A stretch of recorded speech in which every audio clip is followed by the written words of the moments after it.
Logika bola, everything about football, relax, ringan, sederhana. Let's go.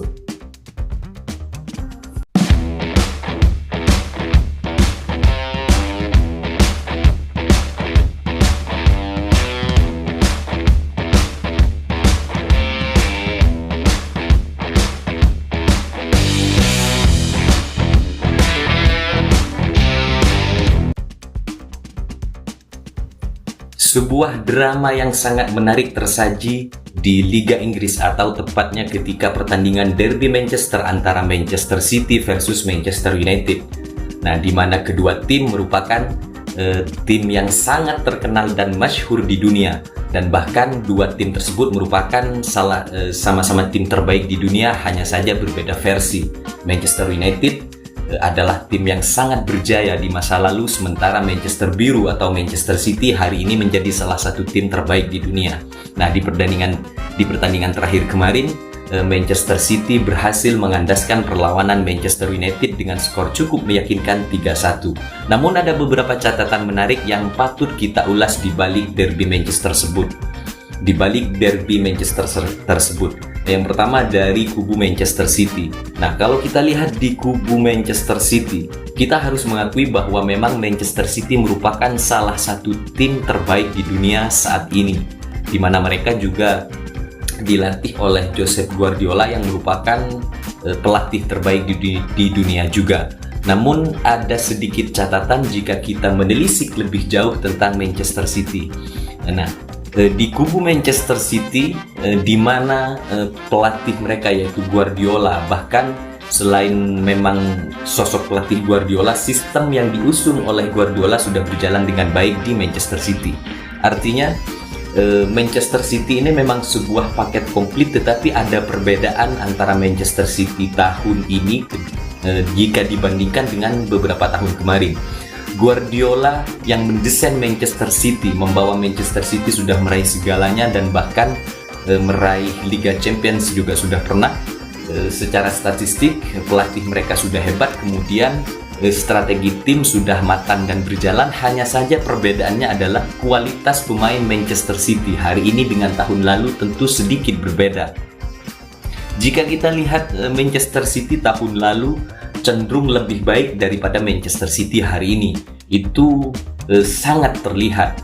Nah, kalau kita bandingkan Guardiola kemudian dengan statistik atau dengan strategi yang diusung oleh Guardiola sudah berjalan dengan baik. Hanya saja hari ini memang Manchester City kualitas pemain mereka sedikit berbeda dengan tahun lalu, dan bahkan memang selain karena faktor cedera dan juga beberapa perubahan di satu sektor tertentu, ternyata juga mempengaruhi daripada Manchester City sendiri.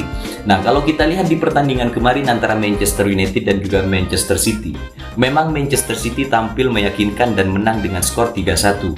Tapi kalau kita lihat jalannya pertandingan, terutama di babak pertama, Manchester City juga tidak terlalu berjalan dengan baik, dalam artian terbukti Manchester United berhasil mencetak satu gol indah melalui Marcus Rashford, dan itu skor bertahan 1-0 hingga akhir babak pertama. Nah, inilah perbedaan antara Manchester City dan juga Manchester United. Manchester City memang sedikit berbeda tahun ini dengan tahun kemarin. Hanya saja ada setidaknya dua perbedaan yang cukup mencolok di kedua kubu. Pertama yaitu persoalan mental, kemudian yang kedua persoalan finishing. Nah, Manchester City sekalipun kebobolan satu gol di babak pertama, mental mereka tetap menjadi pemain yang tangguh dan berjuang untuk mencetak gol dan bahkan meraih kemenangan.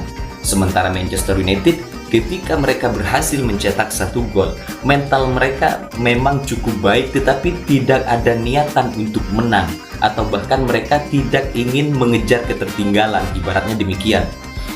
Sementara Manchester City dalam kondisi tertinggal, mental mereka tetap tidak down, kemudian mereka juga tetap semangat bermain sehingga meraih kemenangan. Sementara Manchester United sendiri bisa dibilang dengan sedikit kasar, mereka cenderung berleha-leha.